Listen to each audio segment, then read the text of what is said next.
आशा करता हूँ आप सब बहुत अच्छे होंगे। मेरा नाम है सिद्धांत अग्निहोत्री, स्टडी ग्लोब्स पे आपका बहुत बहुत स्वागत है। दोस्तों, आज हम शहरों की बात करेंगे। तो ये अगला चैप्टर है रीजनल सिटीज। मजा आएगी आपको। ट्विटर पे मैं आ गया हूँ। डिस्क्रिप्शन बॉक्स और कमेंट बॉक्स में ट्विटर इंस्टा के लिंक्स दिए हैं। पीडीएफ ले लीजिए दोस्तों हमारे टेलीग्राम चैनल से। तो अगर हम बात करते हैं, अभी तक हमने सल्तनत के बारे में, दिल्ली सल्तनत के बारे में बात की। बहुत जबरदस्त एक्सपेंशन हुआ था। अलाउद्दीन खिलजी तक हम देखते हैं जबरदस्त एक्सपेंशन हुआ था। फिर मोहम्मद बिन तुगलक आया, उसमें भी उसने ये इंश्योर किया था, तुगलक मोहम्मद बिन तुगलक जो आया, इनफैक्ट तुगलक डायनेस्टी जो आई, कि ये जो कल्चर है ये ऐसे ही चलता रहे। लेकिन मोहम्मद बिन तुगलक मतलब तुगलक के बाद क्या हुआ कि ज्यादातर टेरिटरीज ने रिबेल कर दिया और आजादी ले ली। ऐसा ऐसे हालात थे, ठीक है। आप देख सकते हैं 1413 के बाद कुछ इस तरीके के हालात थे। ये राजपूत अलग हो गए हैं, विजयनगर अलग किंगडम हो गया है। उसके बाद इधर आप जौनपुर देख रहे हैं, बंगाल सल्तनत अलग हो गई है, गोलकोंडा ये वाला जो पूरा एरिया है, बीदार और बीजापुर वाला, ये अलग हो गया है, बहमानी सल्तनत।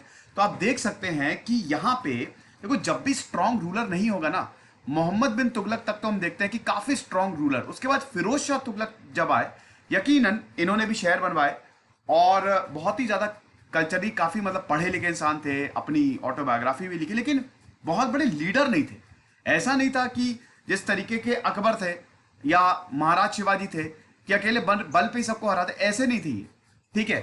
तो क्या हुआ कि मोहम्मद बिन तुगलक के बाद डिसइंटीग्रेशन शुरू हो गया और एम्पायर्स ने जो टेरिटरीज थी, जो गवर्नर्स को टेरिटरीज दी हुई थी, उन्होंने रिबेल कर लिया और अपना ही किंगडम बना लिया, अपना ही एम्पायर बना लिया। जैसे बंगाल सल्तनत 1342 से लेकर 1576 तक रही।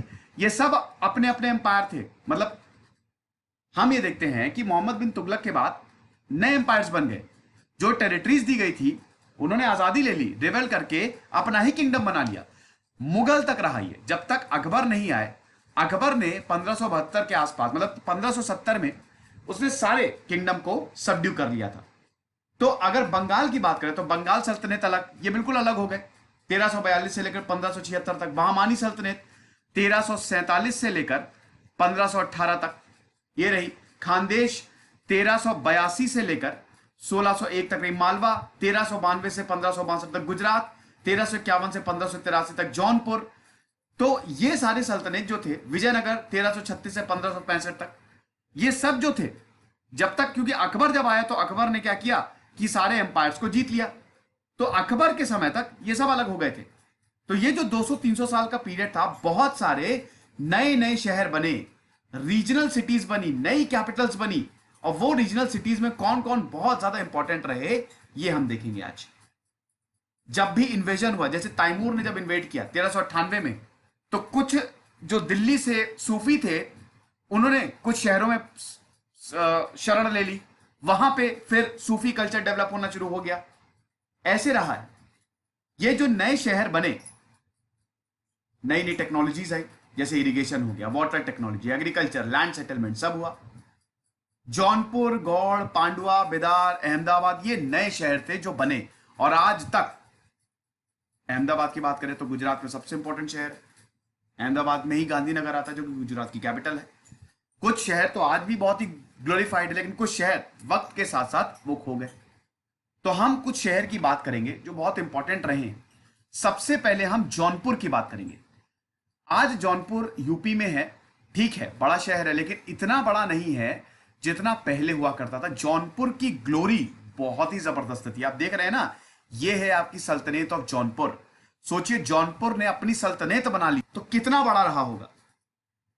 जौनपुर को किसने फाउंड किया था? फिरोज शाह तुगलक। ध्यान दीजिएगा, फिरोज शाह तुगलक ने 1359 में जौनपुर को फाउंड किया था।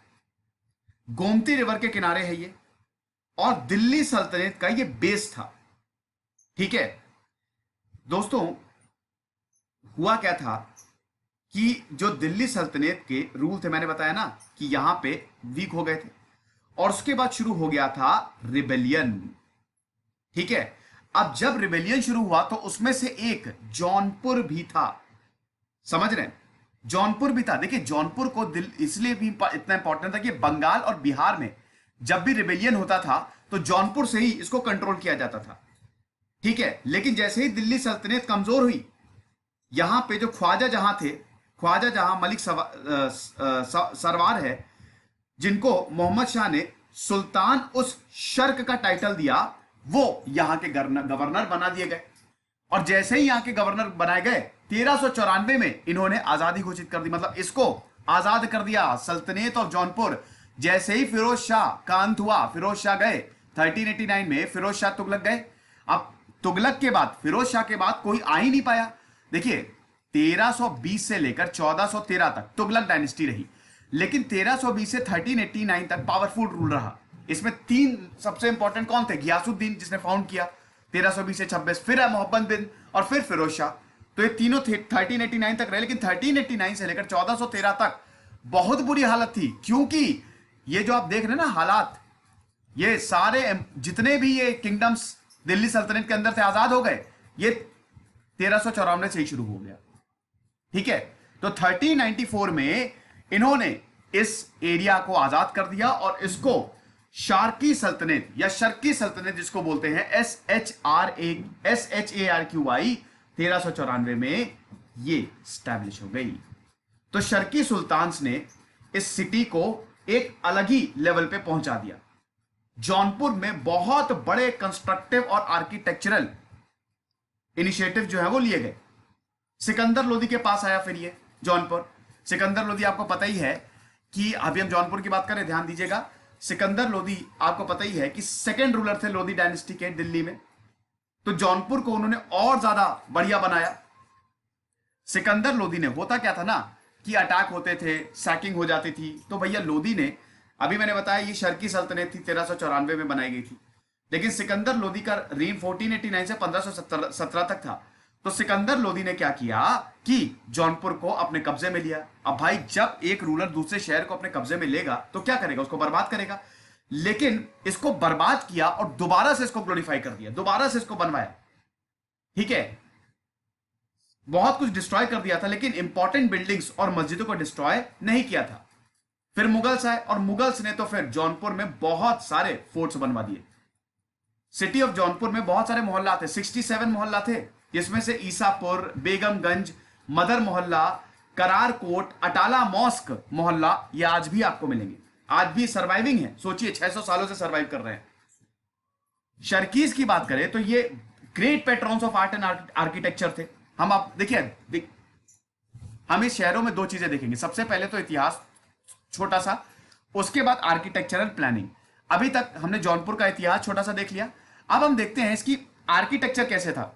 देखो शर्कीज जो हैं great patrons of art and architecture, बहुत ही अच्छा लगता था उनको आर्ट एंड आर्किटेक्चर। इनफैक्ट कुछ तो शर्कीज खुद भी वो क्या कहते हैं कि पोइट्स थे, खुद भी गाना गाते थे, वो ऐसा था।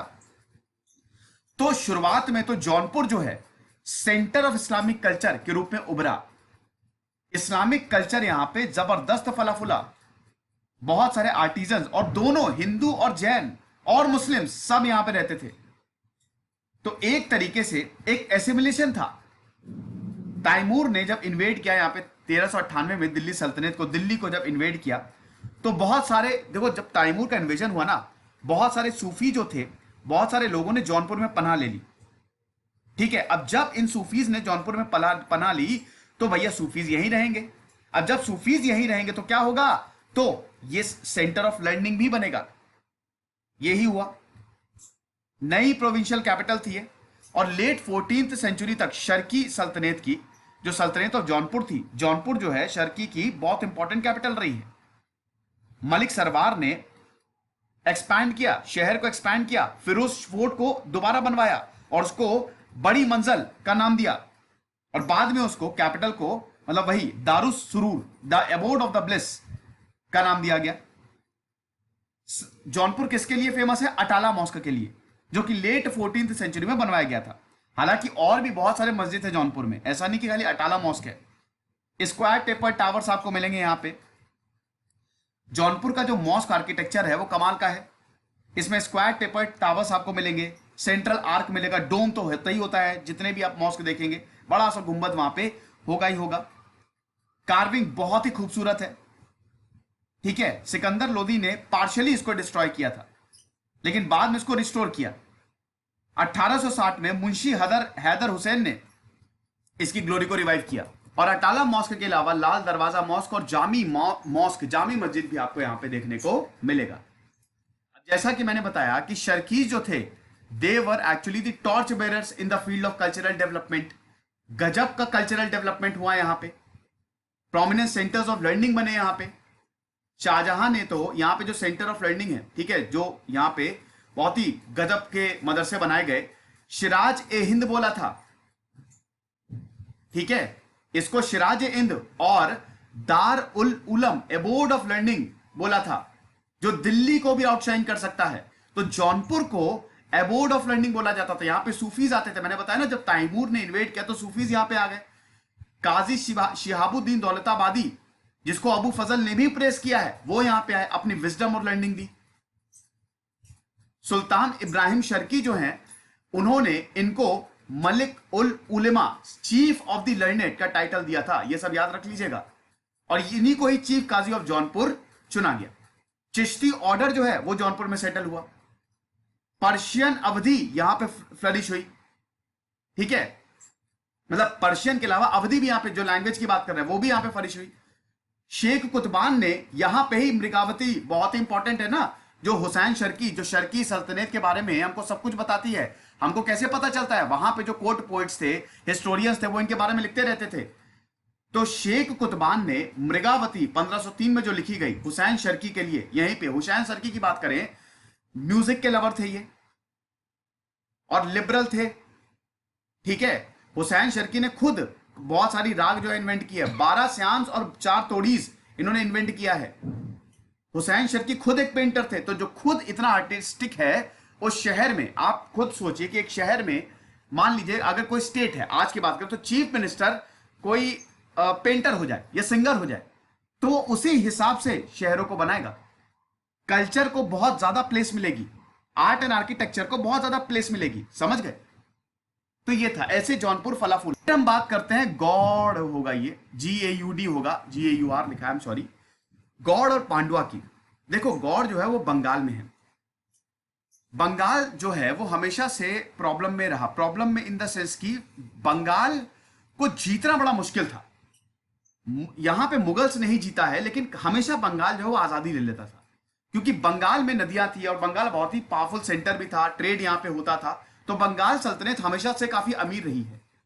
तो जब बंगाल में इस्लाम आया 14th सेंचुरी में, हम देखते हैं अर्बनाइजेशन में चेंज होने लगा। बहुत सारे मिंट टाउन्स, गौर, पांडुआ, सोनारगांव, सतगांव, चिटगांव, टांडा, ये सब डेवलप होने लगे। सूफी यहां पे आए, दरगाह, खानका, मदरसा, ये सब बना। इन सब के बारे में मैंने बात की है, आई होप आपको याद होगा। तो गौड़ जो है, ये गॉड भी वैसे GAUR भी आप लिख सकते हैं, कोई दिक्कत नहीं है। बंगाल सल्तनत की सिटी, बहुत इंपॉर्टेंट सिटी थी, और इसको कहां पे, लखनवती में स्टैब्लिश किया गया, जिसको प्रेजेंट डे गौड़ बोला जाता है। गौड़ या फिर गौर या फिर गौड, GAUD, GAUR, GOUD आप बोल सकते हैं।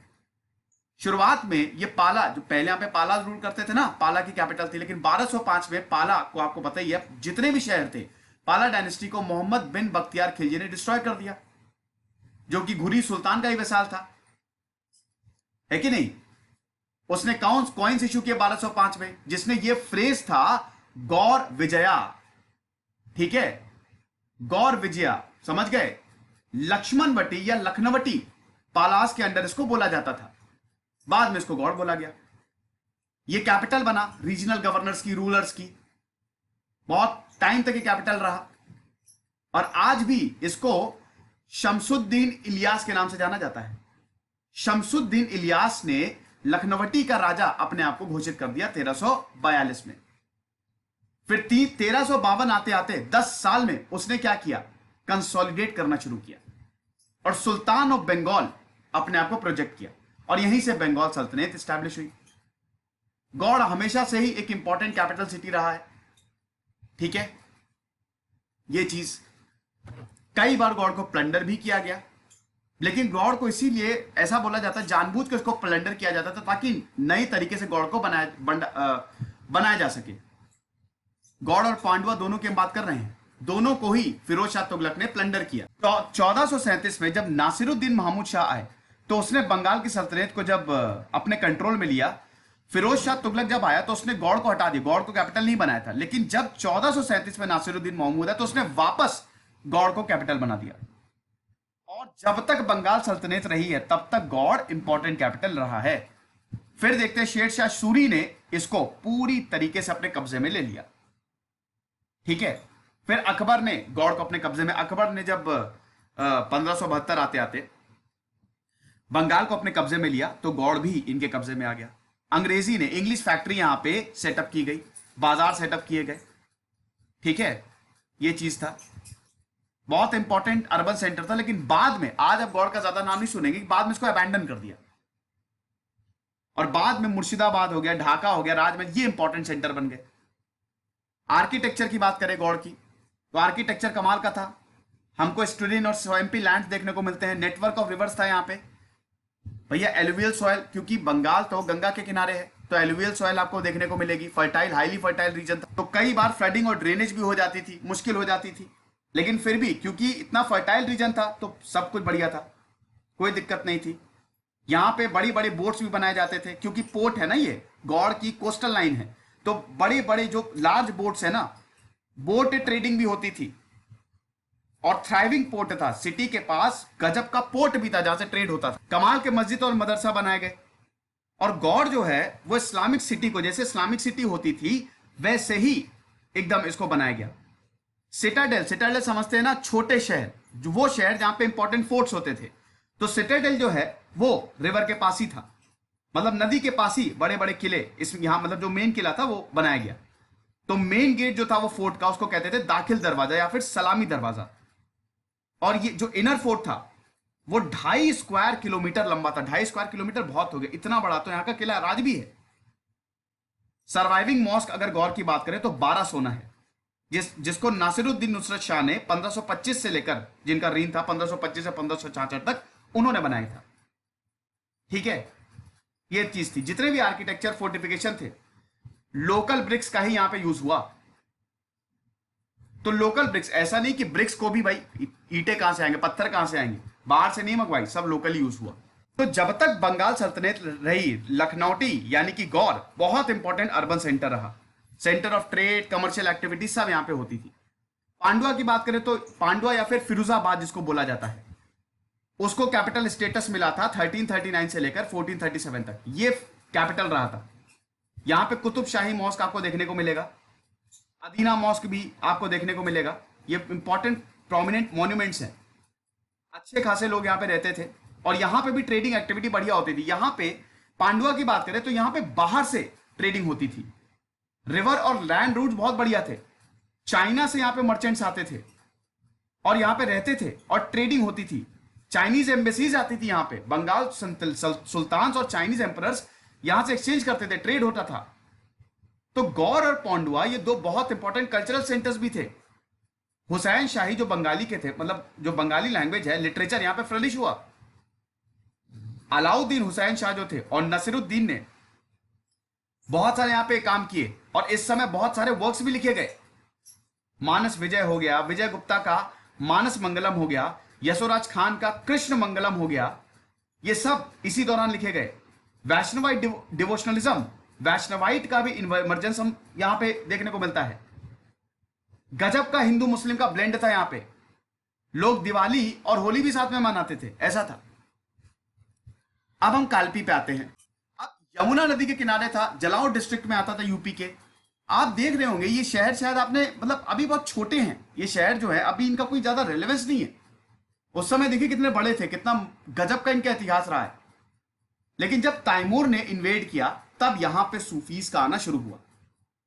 सूफीज आए यहां पे, गवर्नर्स भी आए यहां पे, उन्होंने बहुत खूबसूरत घर बनाए, यहां पे मॉस्क बनाए, मदरसा बनाए और बहुत ही जल्द 1393 आते आते कालपी एक डेवलप्ड प्लान सिटी में कन्वर्ट हो गया। आजम हुमायूं ने बहुत अच्छे एरियाज जो है यहां पे बनाए। ठीक है, नया फोर्ट बनाया हिसार, जिसको मोहम्मदाबाद बोला गया। और सूफी स्कॉलर्स यहां पे आए, इन्होंने, जहां पे स्कॉलर्स आएंगे वो सेंटर ऑफ लर्निंग बन जाएगा। जो सेंटर ऑफ लर्निंग है बड़े बड़े शहरों में आप देखेंगे बहुत गजब के कॉलेजेस होते हैं, वो अल्टीमेटली डेवलप होगा ही होगा। महमूद ने सुल्तान नसीरुद्दीन मोहम्मद शाह का टाइटल लिया और कालपी को एक आजाद प्रिंसिपैलिटी घोषित कर दिया और कैपिटल भी बनाई है। तो गजब था, कालपी भी बहुत ही जबरदस्त था। कालपी की बाउंड्री जो थी वो शारकी सुल्तान से, शारकी सल्तनत से लगती थी, शर्की सल्तनत से। तो शर्की सल्तनत ने 1443 आते आते ऑक्यूपाई कर लिया और कालपी ने इसको एक्सेप्ट भी कर लिया, सुजरेनिटी को एक्सेप्ट कर लिया। ठीक है, फिर बहलुल लोदी ने कालपी को अपने कब्जे में ले लिया। सुल्तान मोहम्मद टर्क जब गए 1442 में, 1412 में इनकी जब डेथ हुई, तो कालपी दिल्ली की तरह बिल्कुल बनाया गया था। जैसा दिल्ली था ना, कालपी को रेप्लिका ऑफ दिल्ली कहते थे। बहुत सारे कारखाने, वीविंग इंडस्ट्री यहां पे डेवलप हुई और गजब की रेपुटेशन थी। उलेमा और सूफीज यहां पे आए। फोर्टिफाइड फोर्ट यहां पे भी हम देखते हैं कि फोर्टिफिकेशन, और कालपी के जो अगल बगल के टाउन्स थे वो भी डेवलप हो गए। ऐसा होता है जब शहर डेवलप होता है तो उसके अगल बगल के शहर भी डेवलप हो जाते हैं। मांडुआ की बात करते हैं जो कि मालवा किंगडम की बहुत इंपॉर्टेंट कैपिटल रहा। खिलजीज ने पहले, फिर मालवा मतलब काफी इंपॉर्टेंट रहा, फिर कुछ वक्त के लिए सुल्तान ऑफ गुजरात ने भी इसको कंट्रोल किया और मांडू भी एक इंपॉर्टेंट सेंटर रहा है, लेकिन कभी ये इंडिपेंडेंट नहीं बन पाया। कई डायनेस्टिक चेंजेस हुए, एक डायनेस्टी से दूसरी डायनेस्टी तक ये ट्रांसफर होता और अल्टीमेटली मुगल्स ने इनको कब्जे में ले लिया। अब अगर मांडू की बात करें तो ये विंध्यन माउंटेन रेंज में लोकेटेड है, बहुत इंपॉर्टेंट, सेंट्रल इंडिया में। नर्मदा रिवर यहां पे साउथ में आपको मिलेगी और मालवा प्लेन्स आपको नॉर्थ में मिलेगा। गजब के फोर्ट यहां पे बनाए गए। फोर्ट एंट्रेंस के 3 गेटवेज थे, नॉर्थ में ही 3 गेटवेज थे। वाटर बॉडीज यहां पे आपको मिलेगी, वेल सिस्टम मिलेंगे, यानी कि प्रॉपर वाटर मैनेजमेंट सिस्टम था। लेक्स, गार्डन, एग्रीकल्चरल लैंड, ये सब मिलेंगे। ठीक है, तो ये भी एक बहुत ही इंपॉर्टेंट सिटी था और काफी डेवलप्ड सिटी था, लेकिन इंडिपेंडेंट नहीं हो पाया। अल्टीमेटली अकबर ने इसको अपने कब्जे में लिया और मांडुआ में ही हम देखते हैं संस्कृत और हिंदी का भी उदय हुआ। अब अहमदाबाद की बात करते हैं भैया, बहुत ही इंपॉर्टेंट, गुजरात का सबसे इंपॉर्टेंट, आज भी सबसे इंपॉर्टेंट अहमदाबाद। देखो 1407 में गुजरात की सल्तनत एग्जिस्टेंस में आई। जफर खान, मुजफ्फर शाह जिनको बोला जाता है, गुजरात का गवर्नर बनाया गया, तुगलक के अंडर थे, लेकिन कुछ ही समय में इन्होंने इंडिपेंडेंस हासिल कर ली, आजाद कर लिया। लास्ट डिकेड मतलब 1390 आते आते, मैंने बताया ना तुगलक 1390 तक बिल्कुल पस्त हो गए थे, तो 1390 आते आते अहमदाबाद मतलब गुजरात सल्तनत को अलग कर लिया। और फिर हम देखते हैं कि अहमदाबाद को 1411 में सुल्तान नसीरुद्दीन अहमद शाह ने बनाया। साबरमती के नदी के किनारे स्थित है, आपको पता है। ओल्डर सेटलमेंट को कर्णावती बोलते हैं। आपको पता है ना कि अहमदाबाद की बात करें तो ओल्ड अहमदाबाद को वर्ल्ड हेरिटेज सिटी का दर्जा मिला है। ठीक है, देखिए पहले कैपिटल जो था ना वो पाटन था, बाद में इसको अहमदाबाद कर दिया। देखो पाटन जो है, पाटन ज्यादा वल्नरेबल था। अगर पाटन की बात करें तो पाटन, देखिए पाटन के बगल में मालवा रीजन था, इधर मेवाड़ था, इधर था, तो कई बार क्लैशेस का डर रहता था, इसीलिए कैपिटल को शिफ्ट कर दिया, इसीलिए अहमदाबाद को बनाया गया। और कंस्ट्रक्शन जो था, अहमदाबाद का जो कंस्ट्रक्शन है ना, यहां पे 3 सूफी ऑर्डर्स का बहुत बड़ा योगदान है। कौन कौन से? मगरिबी MAGHRIBI, शेख अहमद खट्टू, फिर है सोहरावर्दी SUHRAWARDI, काजी अहमद, फिर है चिश्ती मलिक अहमद। तो 3 सूफी ऑर्डर्स यहां पे सीधा है, कंस्ट्रक्शन में बहुत बड़ा योगदान है। और 75 सालों तक यह कैपिटल रहा।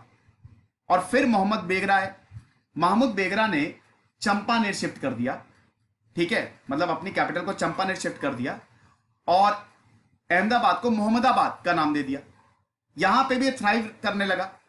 महमूद बेगरा के टाइम में भी अच्छा खासा डेवलपमेंट हुआ। ठीक है, फिर सुल्तान नसीरुद्दीन महमूद शाह जो आए, इन्होंने बड़े बड़े वॉल्स बना दिए, 10 किलोमीटर लंबे वॉल्स बना दिए, बहुत सारे गेट्स बनाए, ढेर सारे टावर बना दिए। Middle of the 16th century आते आते जब किंगडम डिक्लाइन में था, अहमदाबाद कैपिटल रहा, डी फैक्टो कैपिटल रहा। और 1572 में जब गुजरात को एनेक्स किया अकबर ने, तो अहमदाबाद भी मुगल्स के पास आ गया और मुगल्स के अंडर भी अहमदाबाद यानी कि पूरा गुजरात बहुत प्रॉस्पर हुआ। अब ये पूरा शहर रेक्टेंगल शेप में है, साबरमती के किनारे स्थित है। बड़े बड़े वॉल्स हैं यहाँ पे, भद्र फोर्ट है सेंटर में, एकदम शहर के सेंटर में आपको फोर्ट मिलेगा।